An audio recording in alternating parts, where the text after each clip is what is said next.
I grew up in a small town where nothing ever really happened. It was a nice, quiet place, low crime, about 900 people, and on the edge of a beautiful forest. At least it was nice until a couple months ago. It started when a kid went missing after school. He had gotten off of his bus. That was the last anyone saw of him.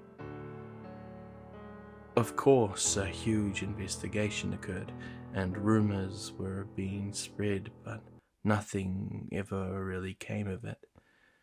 The rumor mill was big, though.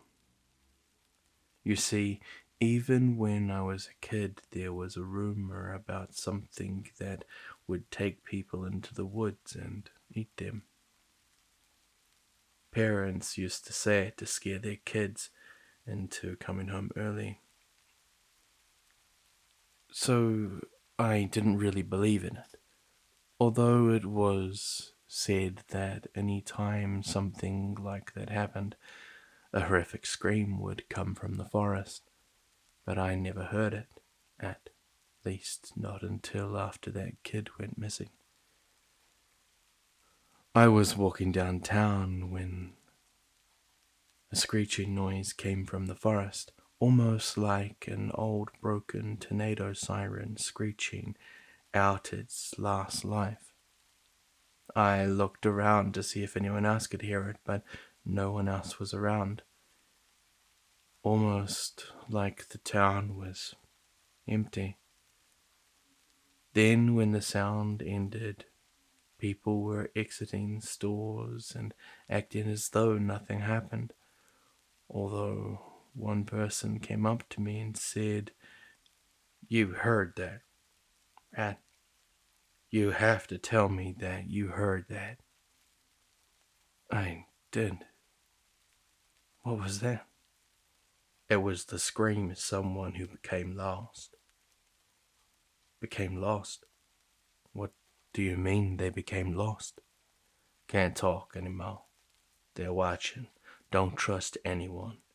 You'll have to get out of here. And with that, the man ran into a nearby alley, disappearing out of sight. Who was that? I heard coming from behind me. I turned to see Chris, one of the town's local police officers and a good friend. I don't know. I haven't seen him before. Well, it's a small town. If I see him again, I'll be sure to give him a talking. You do that, Chris. I gotta go, though. Nice seeing you. With that, I was off and continued my normal day-to-day monotonous life. That was until more missing person signs kept popping up. You see, it's one thing when one sign comes up every once in a while, but it's another when 13 have gone missing in the last 3 months. Something was wrong, and I was determined to figure it out. After the seventh sign popped up, that was when I decided to give Chris a visit at the station, but he was nowhere to be seen. The clerk told me he went on vacation, but that didn't seem right. Chris was someone who loved his job and loved working. In the last 10 years I have lived here, he only went on vacation twice. The other thing that seemed off was the way the clerk spoke. "I'll let him know you stopped when he gets back." Something about her voice was off. It didn't sound human. It sounded as though an AI was learning to speak, but still had some hiccups. That right there put me on edge. It wasn't the first time I noticed either. The last few months I've noticed people's voices sounding like that. Maybe I'm Going crazy though. I haven't been sleeping well and my insomnia has been catching up to me. Yeah, that's it. I'm just tired. I need some sleep. Wake up! I heard in my ear as I shot up from my bed, scanning around the room only to find nothing like usual. It was the fourth time that this has happened in the last month, and I was getting pretty annoyed. It was always at 3:16 in the morning that I would wake up hearing something say that. I got up and searched my room like usual, looking for whatever spoke, but could never find it. Then, because of that, I would be awake the rest of the day. It pretty much became my routine. I'll let you know if anything changes.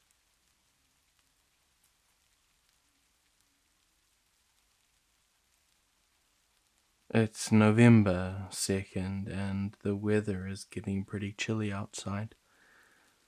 The last missing person was found today and is being questioned. The police department wants me to come and speak to him. I guess being the only psychiatrist in town put you on the spot. I'm heading there at noon to speak with him. As I was heading to the police station, random people kept watching me every second as I passed. It was as though these few had their eyes glued on me, waiting for something. Once I reached the station and got in, the officer greeted me right away. "This way," he said, leading me to an interrogation room.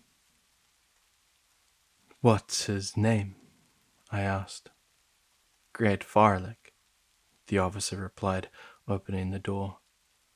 "Also known taking notes or bringing in sharp objects, so hand them over now." Confused, I handed the officer my belongings and entered the room. "Mr. Farlick, I heard you wish to speak with me." The man sitting in front of me looked up from his hands, and I recognized who he was. It was the man who talked to me after the first screech was heard. "What are you doing here? You need to leave." "What do you mean? Why do I need to leave? These people aren't who they say they are. You need to get out of here." Entertaining the man, I asked, "And how do you get out of here?" "Kill yourself." "Excuse me?" "You need to kill yourself. Do it to escape, otherwise they'll keep you here. Feed off you. Here, let me help." With that, the man lunged at me, gripping his hands around my neck. You'll see soon," he said as we fell down, his hand still choking the life out of me. In the matter of seconds, officers rushed in, pulling the man off and screaming at me to leave. The last thing I heard as the door closed behind me was, "Burn them all." I couldn't sleep at all the night after that. I kept hearing voices and skittering noises around the house. That guy had gotten into my head to make me think I was crazy. It was about 4 a.m. when I heard a knock at my door. It was Chris. I hadn't seen him in a month. "Where the fuck have you been?" I said, annoyed at him. "Vacation." "That's all you're gonna say? Vacation?" Chris just stared at me blankly like I said something that offended him. "What? Can I come in?" he said, interrupting my next question. "Sure, come on in," I replied, opening the door more and motioning him inside. "What did he tell you?" he said sharply, walking into my kitchen. "What do you mean?" "The man at the station. What did he tell you?" Something about the whole altercation seemed off. Chris seemed off, and the town seemed off. These last few months haven't felt normal. A lot of townsfolk didn't act the way they used to, and all sounded off. It was starting to really get to me. Chris began snapping at me while saying, "Tell me what he said." "Nothing, he just attacked me as soon as he saw me." "Fine, don't tell me the truth. I'll just have to get it out of you." With that, Chris pulled out his baton and began marching towards me. "What the fuck are you doing?" I said right before getting hit in the head and falling to the ground. Flashes of things I didn't remember coming to the forefront of my mind. Hearing the third screech, walking into the forest, an old abandoned house, skittering in the trees, something crawling down my throat. All that washed away though as the second baton hit me in the ribs. An audible crack was heard, and Chris said once more, "Tell me what he said." He was cut off as I kicked his knee inward, causing him to collapse. I quickly got up and began running outside. As I entered my car, I saw Chris running towards me as if his backward knee had never even happened. I slammed the car into reverse and sped out backwards, out of my driveway until I hit something or something hit me. Stopping to assess the situation, I saw a couple of townsfolk who began running and slamming themselves into my car. One even grabbed on to the top railings and began slamming her head multiple times into the passenger side window until it spidered. "What the fuck?" I screamed as she began pushing her face into the window, causing the glass to cut away and peel off parts of her face. "I'm gonna getcha," she said before I said fuck this, kicking it into drive and speeding off. I was heading for the town exit, which prompted me to go through our main street and cross a bridge. While at Main, I saw buildings and cars on fire, as well as 20 or 30 people fighting and tearing each other apart.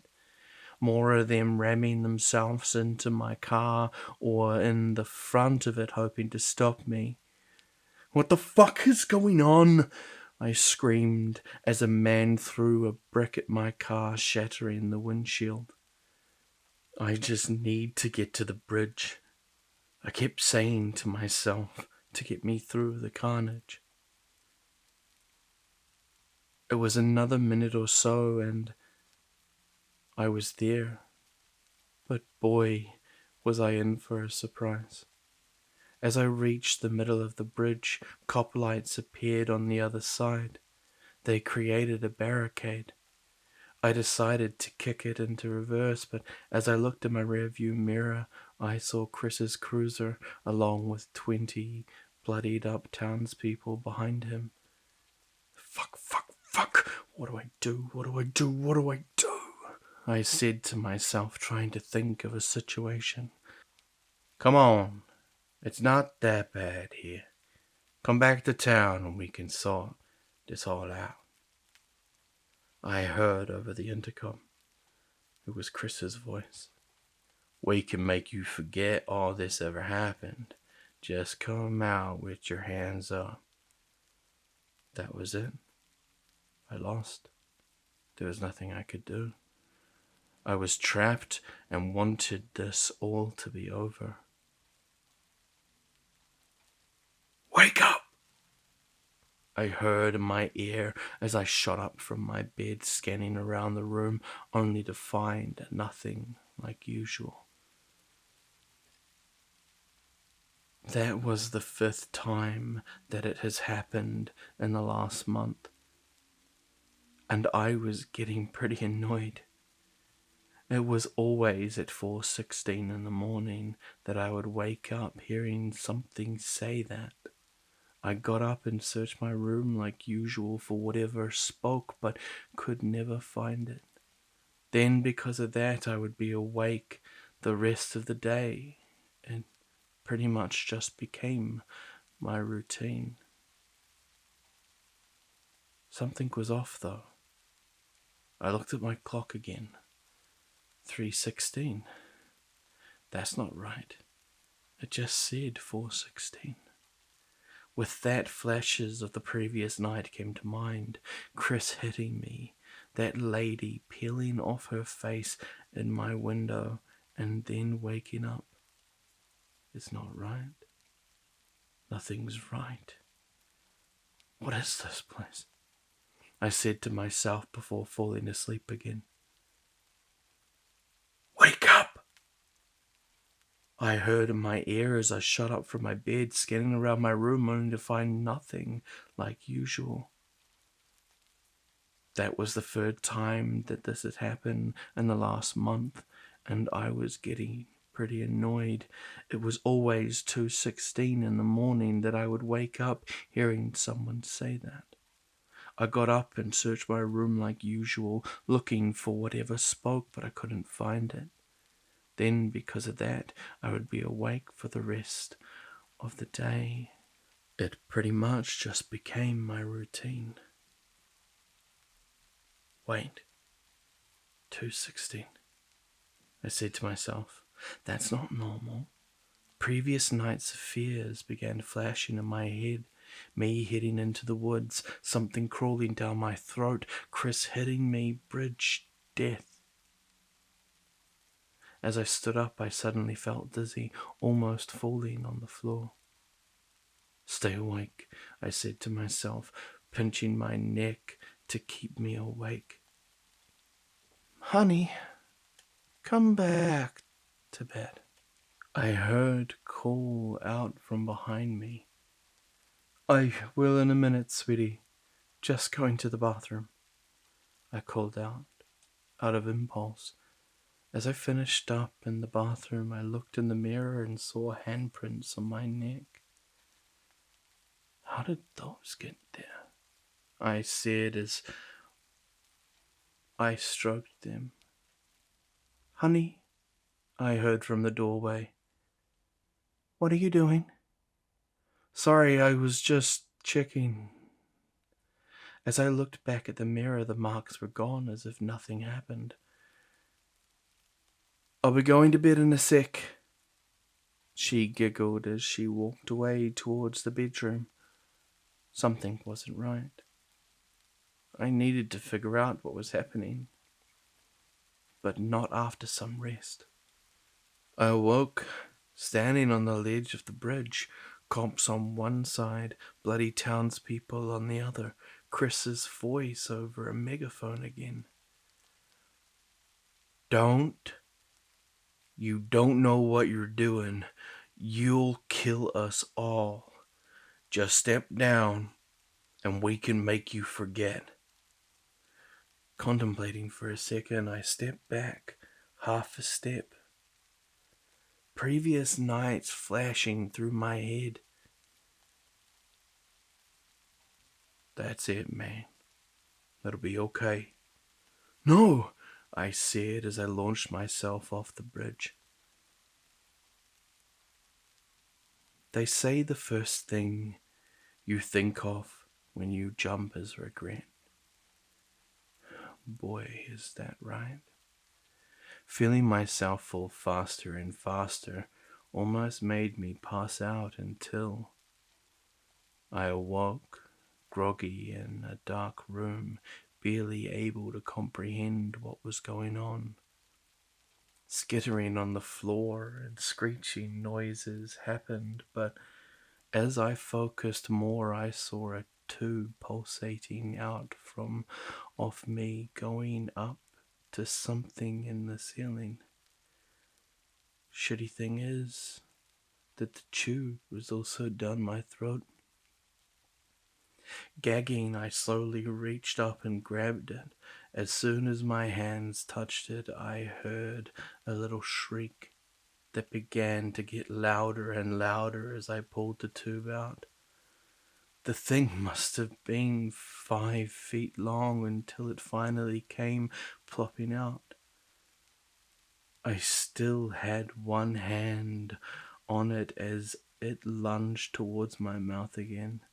Little eyes and a mouth full of sharp triangular teeth met me face to face.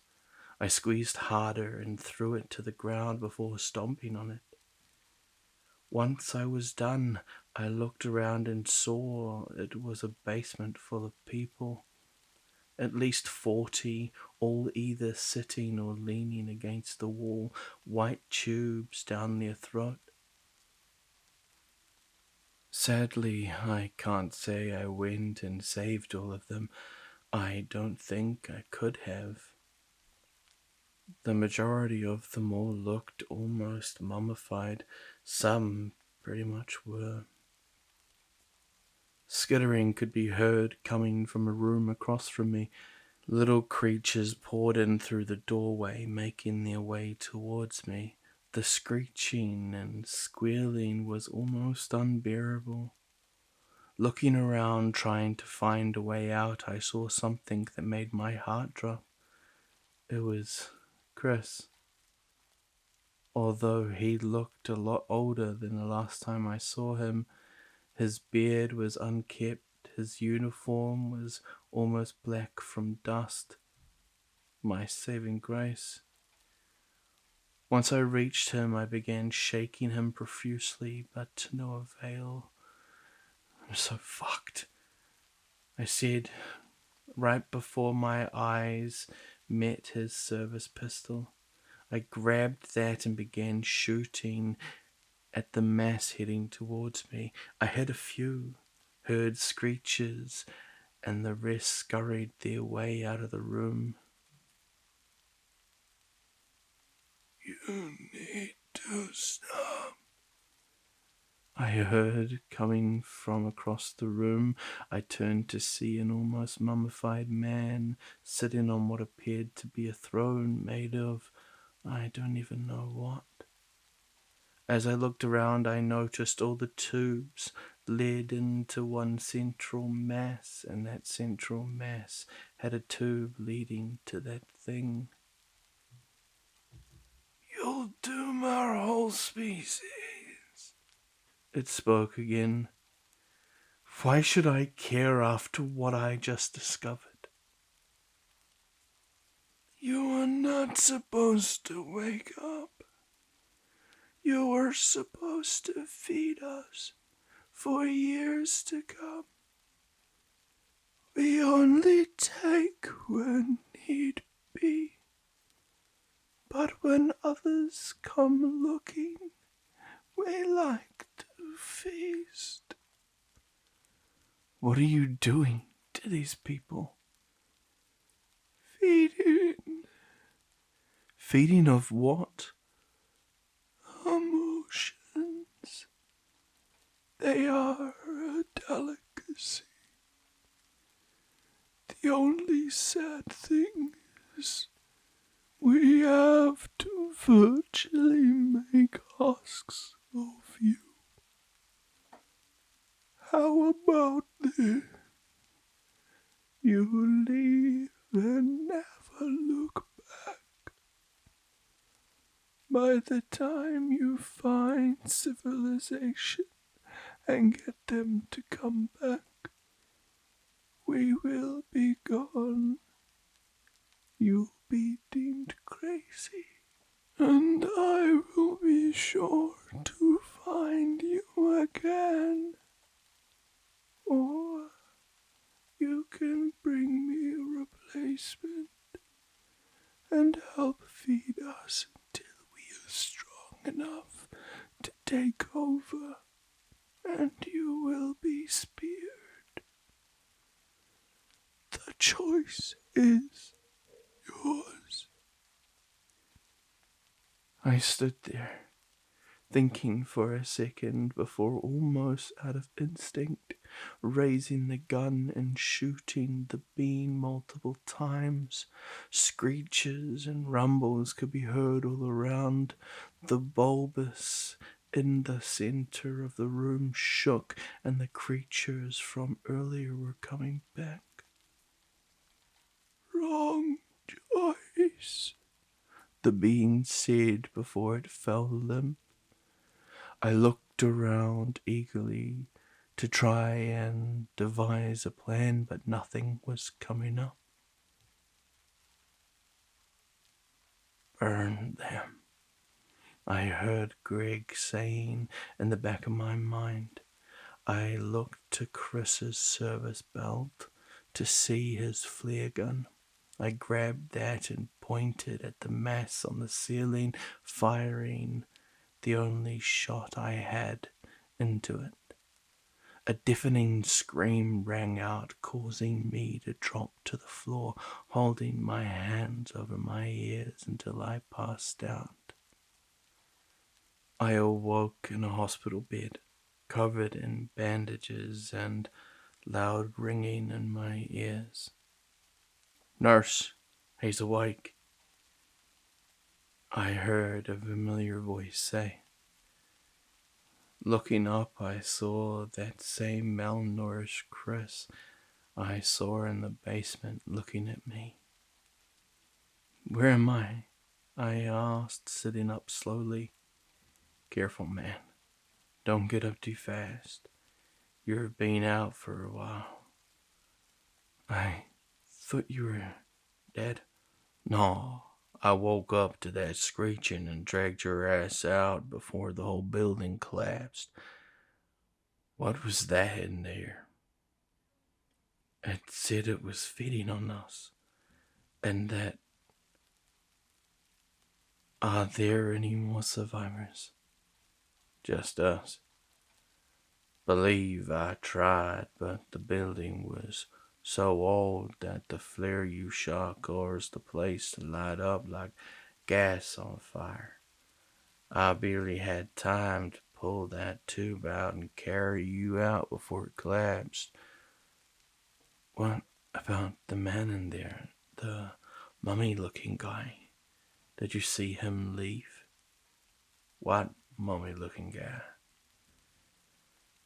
"Never mind. He must have stayed there." "You okay, man?" "I don't know.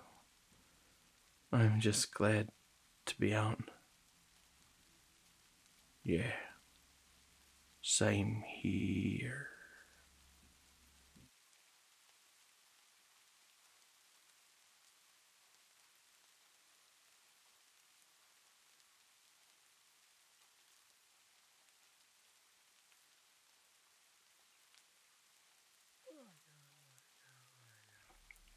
Well, hello everyone.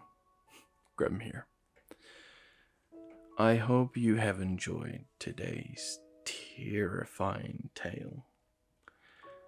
This one is titled, "I Don't Know What's Happening Anymore." Written by Coldblaze K, the most amazingly talented author. I do hope you have enjoyed my retelling of this tale, and that it has given you some entertainment for the evening. If you do like my retellings, please remember to like, subscribe, and all of that jazz. You can find my social media links in the description below, including my Facebook, which I have been setting up to kind of try to get a little bit more notice out there. Alternatively, I've got things like X and